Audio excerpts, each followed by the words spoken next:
Yeah, we just published our 2021 market report and 2022 outlook. At MediaOcean, we're fortunate to work with the world's largest agencies and brands. We have over $200 billion in annualized ad spend running through our platform, which is like a third of all global ad spend. And so we decided to run a survey and really get a cross section of the industry and publish a report showing what's on everyone's mind for the year. We use TechValidate to deploy the survey, so there's some third-party credibility to it. And we got over 250 responses from all across the various regions. And then when we rolled everything up, there were some pretty clear trends that kind of emerged. And I'd sort of characterize it as cross-channel constraints that we all operate within, but certainly overall omnichannel optimism. So in terms of some of the key stats, I can rattle off a few here. Let's see, we had about 50 people, so just about half concerned with managing reach and frequency across CTV and digital.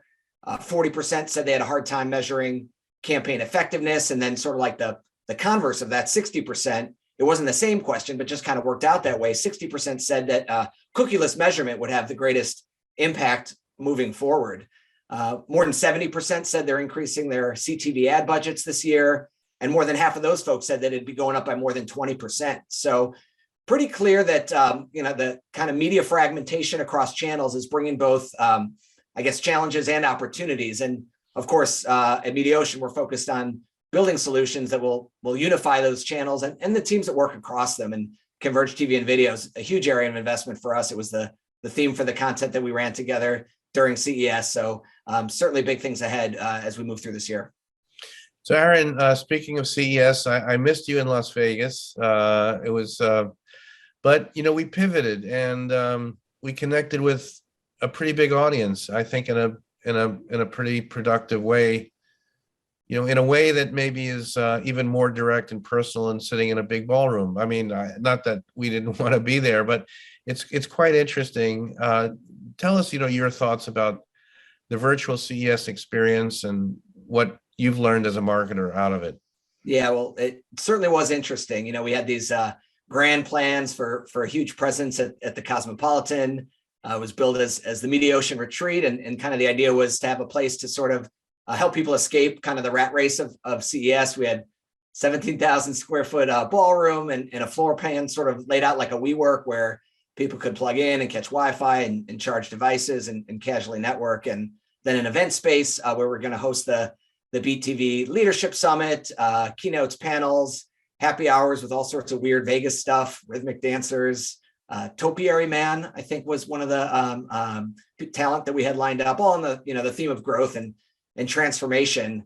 And then it was like the week before Christmas, and we just realized we just couldn't go on with it. Omicron was really spreading, and we felt like we couldn't be putting all these people in a room together. So we decided to go virtual, quickly set up a GoToWebinar. We got all our speakers tested on the platform, and then just sort of crossed our fingers and hoped for the best. And yeah, it went really well. We had over 1,700 registrants across. There was, I think, 8 hours of content for the 2 days.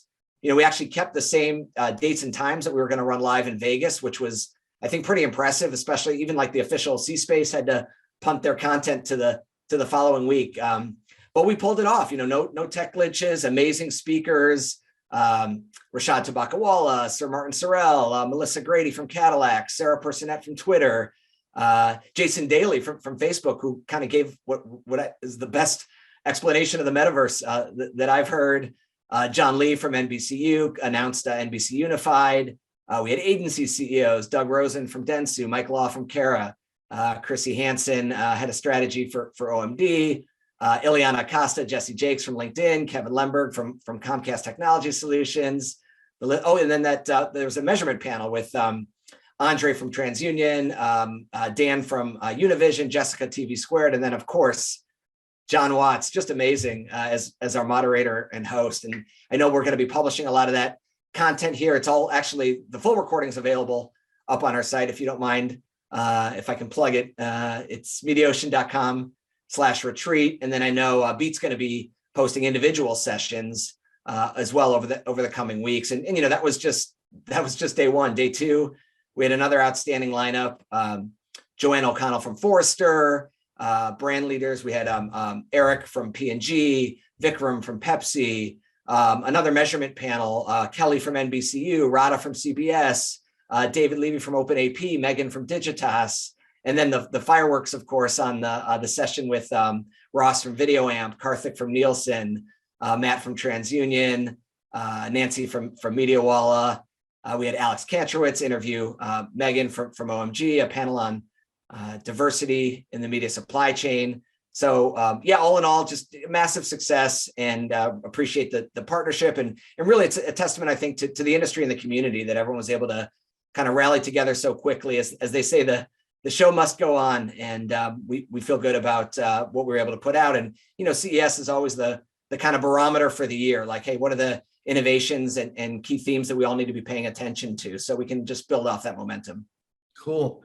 And Aaron, speaking of the momentum and speaking of what all this is for, it's to keep the conversation going. But of course, it's all part of a big marketing push program by MediaOcean, which is a well-established company, but it's changed a lot through organic growth and through some very, very significant acquisitions. So, what's your challenge, and what do you hope to do in terms of marketing what is a new company in many respects? Yeah. It really is an incredible opportunity. We've been around for 55 years, so we are the ad tech OG, but we continually transform ourselves, especially in the last couple of years with the 4C and Flash Talking acquisitions. I've been an ad tech CMO for about 15 years, going back to Kenshu, which is now called Sky. And well, actually, fun fact, I worked for Bill Wise, MediaOcean's CEO. My first job out of school, it's called Max Online, which was the combination of L90 and DoubleClick Media.